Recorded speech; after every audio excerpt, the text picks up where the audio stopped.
महाराष्ट्र का भिवंडी हो, मालेगांव हो, इचल करंजी हो, यूपी का बनारस हो, मुआयमा हो, मुबारकपुर हो, रांची का छोटा नागपुर हो, बिहार का भागलपुर हो, हर जगह बुनकरों की उम्मीदें तोड़ रही हैं, लेकिन इस सरकार के पास उनके लिए कुछ भी नहीं है। मुरादाबाद का पीतल उद्योग, कानपुर का चमड़ा उद्योग, सहारनपुर का लकड़ी उद्योग, फिरोजाबाद का चूड़ी उद्योग, अलीगढ़ का ताला उद्योग, सब सरकारी प्लानिंग से तबाह हो रहे हैं।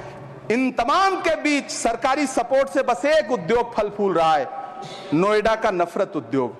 सभापति महोदय, जिस देश में 40 से 45% मेडिकल फैकल्टी की सीट खाली हो, वहां बजट में 75,000 नए मेडिकल सीट्स का ऐलान हो रहा है। सरकार बहादुर, कम से कम इस देश के पढ़े लिखे युवाओं को तो मूर्ख समझना बंद करिए। वो अब तिजारती पहलू निकाल लेता है।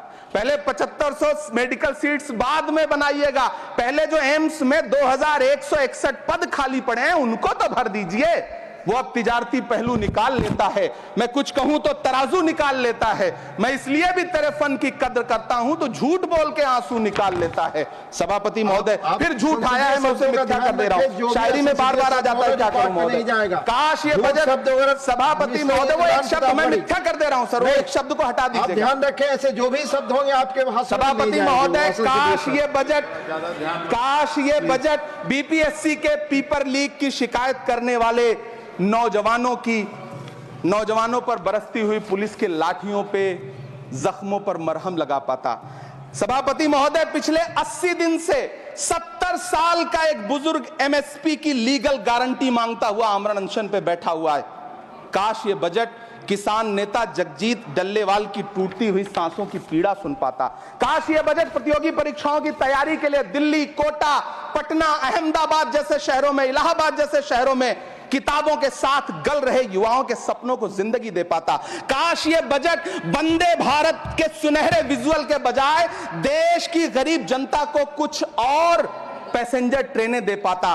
काश ये बजट सीनियर सिटीजन को ट्रेन टिकटों में मिलने वाली रियायतें वापस लौटा पाता, जिनको सरकार ने कोविड के नाम पे छीन लिया था। काश ये बजट किसानों की राह में कीले नहीं बल्कि कालीन बिछाने वाला बन पाता। काश ये बजट सरकारी मालिकों को यह समझा पाता कि नेहरू को कोसने से अर्थव्यवस्था नहीं सुधरेगी, उसके लिए डॉक्टर मनमोहन सिंह साहब की अर्थ नीति अपनानी पड़ेगी। पिछले 11 साल से नेहरू जी को कोस रहे हैं, आखिर कब तक कोसिएगा? थोड़ा पंडित नेहरू जी के बारे में पढ़िए, तब पता चले कि पंडित नेहरू की शख्सियत का नाम है। दुनिया का पहला ऐसा राजनेता जिसने अपनी जिंदगी की आजादी के लिए, देश की आजादी के लिए 3259 दिन अंग्रेजों की जेल में बिताए।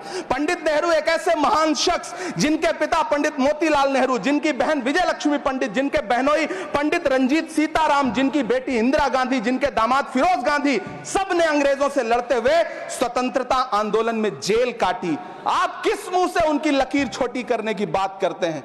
नहीं कर पाइएगा, 7 जन्मों में नहीं कर पाइएगा, क्योंकि जिस्म की मौत कोई मौत नहीं होती है। जिस्म मिट जाने से इंसान नहीं मर जाते, धड़कने रुकने से अरमान नहीं मर जाते, सांसें थम जाने से ऐलान नहीं मर जाते। जिस्म की मौत कोई मौत नहीं होती है। सभापति महोदय, मैं आपके सामने खड़ा होकर के एक बहुत छोटी सी कहानी सुनाना चाहता हूं कि महान बादशाह सिकंदर ने जब यूनान फतेह किया तो जीत का जश्न मनाने के लिए शहर की सड़कों पर निकला, तो उसने देखा कि पूरा शहर तो जश्न मना रहा है, एक फकीर सड़क के किनारे चादर तान के सो रहा है। सिकंदर को गुस्सा आया, घोड़े से उतरा, उस फकीर के पास गया और उसे सोता देख करके उसे जोर की एक लात मारी और लात मार के कहा कि क्यों रे फकीर, मैंने यूनान फतेह कर लिया, लोग जश्न मना रहे हैं और तू सो रहा है। उस फकीर ने उन्नीदी आंखों से सिकंदर को देखा और देख करके कहा कि शहर जीतना बादशाहों का काम है, लेकिन लात मारना तो गधे का काम है। सभापति महोदय, गरीब जनता को लात मारना बंद करिए। ये अमीरों के लिए बनाया गया बजट है, ये निराशाजनक बजट है। हम अमृतकाल सुनते आ रहे थे, ये अमृतकाल इतनी जल्दी समाप्त हो गया कि अब अमृतकाल का कोई नाम तक नहीं लेना चाहता है। इसलिए मैं इस सदन में खड़ा होकर के देश की वित्त मंत्री महोदया से कहना चाहता हूं कि आपने अल्पसंख्यकों के बजट में जो कटौती की है उसको बहाल करिए। आपने मनरेगा को जो स्थिर रखा है उसका घाटा 9,754 करोड़ है, कम से कम उतना बढ़ा करके फिर से उसे बहाल करिए। नौजवानों के लिए रोजगार दीजिए, किसानों को एमएसपी की लीगल गारंटी दीजिए। यही मैं आपसे अपील कर रहा हूं। धन्यवाद सर, आपने इतना जो समय दिया उसके लिए शुक्रिया। माननीय श्री बाल योगी